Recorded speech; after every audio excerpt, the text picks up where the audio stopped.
चाणक्य राजा चंद्रगुप्त मौर्य के समय उनके मंत्रिमंडल में महामंत्री थे। चाणक्य का जन्म एक गरीब परिवार में हुआ था। इनकी शिक्षा महान शिक्षा केंद्र तक्षशिला में हुई थी। 14 सालों तक चाणक्य ने अध्ययन किया और 26 वर्ष की उम्र में इन्होंने अर्थशास्त्र, समाजशास्त्र और राजनीति शास्त्र विषयों में गहरी शिक्षा प्राप्त की। एक बार की बात है जब मगध वंश के दरबार में इनका अपमान किया गया, तब से इन्होंने नंद वंश को मिटाने की प्रतिज्ञा ली और बाद में चंद्रगुप्त मौर्य के राजगद्दी में बिठाने के बाद इन्होंने अपनी प्रतिज्ञा पूरी की और नंद वंश का नाश कर दिया। उन्होंने वहां मौर्य वंश को स्थापित कर दिया। उस समय नंद वंशों ने गरीब की दशा खराब कर रखी थी। तब प्रजा की रक्षा की और अपना कर्तव्य का पालन किया।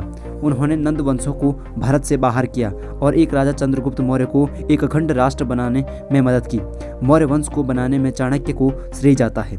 चाणक्य कूटनीति को अहम मानते थे, इसलिए इन्हें कूटनीति का जनक भी माना जाता है। इसलिए राजा चंद्रगुप्त मौर्य ने इन्हें महामंत्री का दर्जा दिया।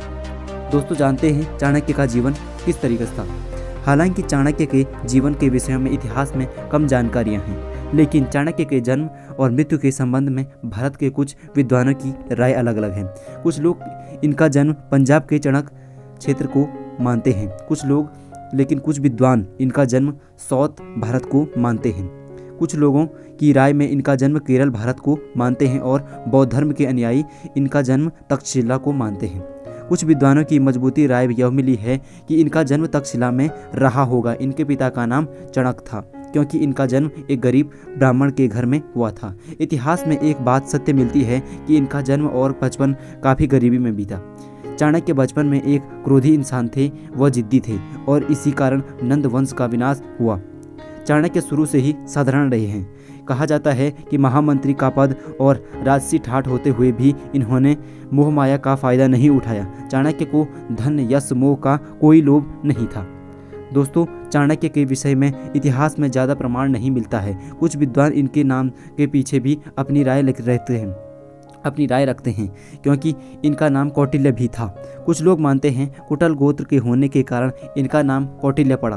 भारत में आज भी चाणक्य को चाणक्य और कौटिल्य आदि नामों से भी जाना जाता है। इस संबंध में महान विद्वान राधाकांत जी ने अपनी रचना में कहा है कि अस्तु कौटिल्य इति वा कौटिल्य इति या चाणक्य गोत्र नाम्य।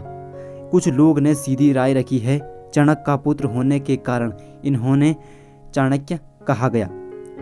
कुछ विद्वान मानते हैं कि इनके पिता ने इनका नाम बचपन में विष्णुगुप्त रखा था, जो बाद में चाणक्य और कौटिल्य कहलाए।